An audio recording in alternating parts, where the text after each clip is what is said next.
We embrace a commitment to free expression, even of views that are objectionable, offensive, hateful. It's when that speech crosses into conduct that violates our policies against bullying, harassment, does that speech not cross that barrier? Does that speech not call for the genocide of Jews and the elimination of Israel? When you testify that you understand that is the definition of intifada.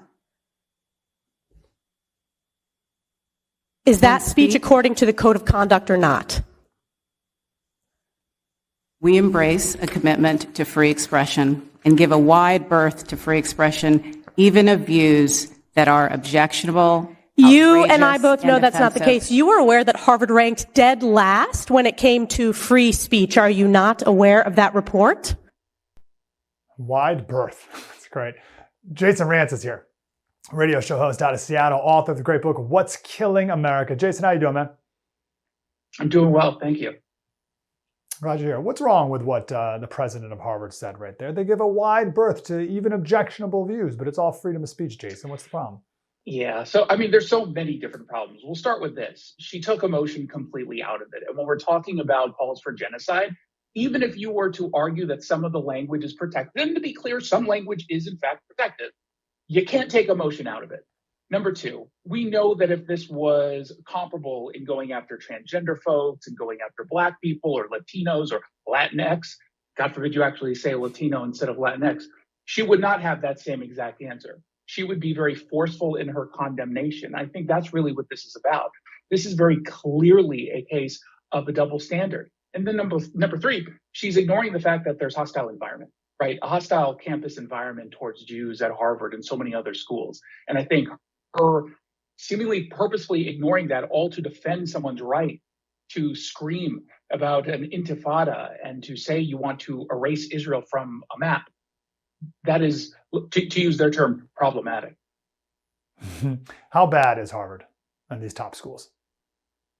The truth is, Harvard is probably no worse than many other schools. I think that you have a lot of tolerance for anti-Semitism on a college campus all across the country. And I'm glad we're talking about Harvard and some of the other schools because it's bringing a larger spotlight on it.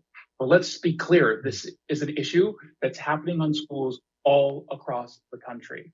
And it's happening because it's being pushed by radical educators who are getting in front of these kids. Remember, they start the indoctrination very, very early. So they're looking at everything through this oppressor versus oppressed lens. And if you are taught to see things like that, if you're taught to see Jews, Israelis, as just white people with privilege, which is how they view Jews, we are not white people with privilege. We are Jewish people. Some have privilege, some don't. It's very weird how that works. But to them, it's just black and white. Jews are bad because they have power, because we're perceived as white. Everybody else is the oppressed. On your first point about how this is all college campuses, I was talking to Alex Marlowe, the editor-in-chief of Breitbart.com. He went to Berkeley, 15 years ago. And he said, Berkeley is like the standard bearer for like the wackiest, craziest. He said that what it was 15 years ago is now the average college campus, if not maybe even like the best. Like he was a conservative who wrote for the local paper, the school newspaper. You can't do that today in many of just your average schools today. So this is now everywhere. And then, of course, we talked to our last guest about how this is seeped out. Not seeped out. Seeped out implies like an accident.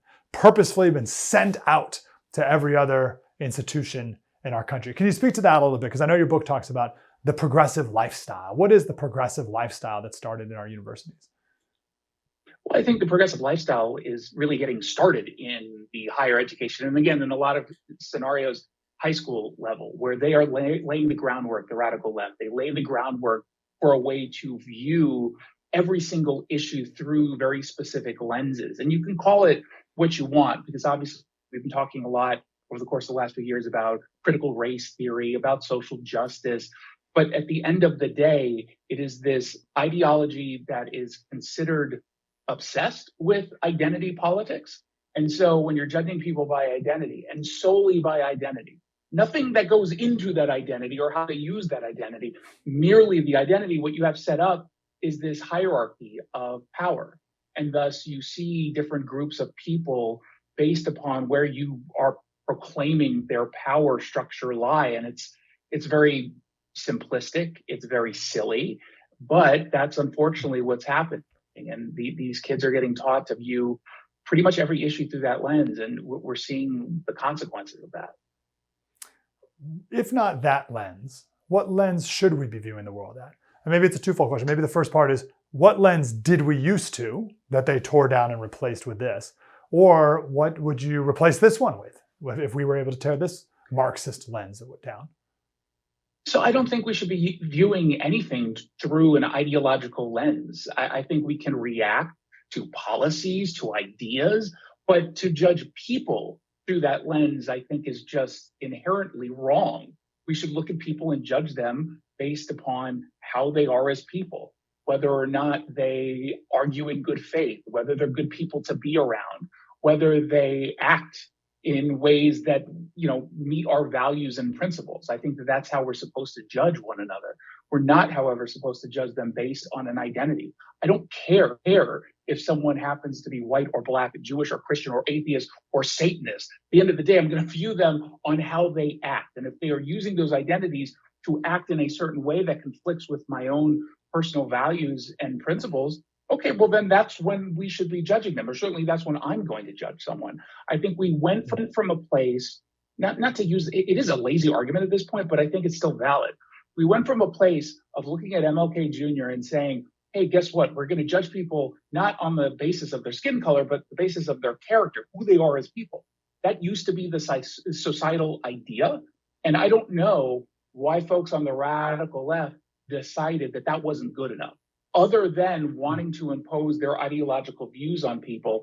And I think they see this as a way to do that, just indoctrinating the youth, making sure that they go into the real world, get into positions of power, change the culture, and then ultimately change our government and our direction as a country.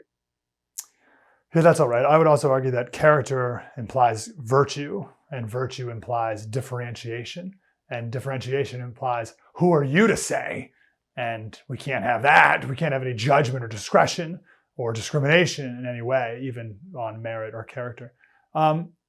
We talked about a Wall Street Journal article earlier today where he said every problem in America today can be stemmed back to the university. And I know you talk about a lot of these in your book, obviously. What's one that stands out to you as clearly having its ideological roots in the university system?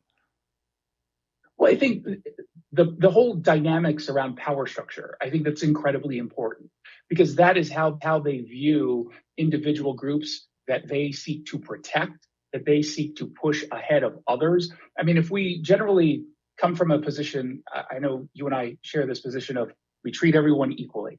Now, at that point, judging people equally, then you judge them based on how they act as human beings. But unfortunately, what these kids are being taught is that you have to look at whatever this identity is. And based on that identity, they have to be treated in certain ways. They have to be offered certain handouts, certain concessions, solely based on this identity. And at times, they call it intersectionality, which is this academic concept that really is talked about only on college campuses, where you've got competing identities that might make you more of an oppressed person than the other person. Because we see this happening with left-wingers all the time, where you have someone who's maybe just a cisgendered woman going up against a transgender woman. Well, transgender and female is now higher on that list. So that person gets more concessions and more protections at the expense, oftentimes, of the person that they're competing with. And I think that viewing things through those lenses and then creating policies around that, I think, is just absolutely horrific. And it started in college. Yeah, they're not stopping anytime soon until we stop them. Jason Rantz, author of What's Killing America. Go buy the book. Jason, appreciate you.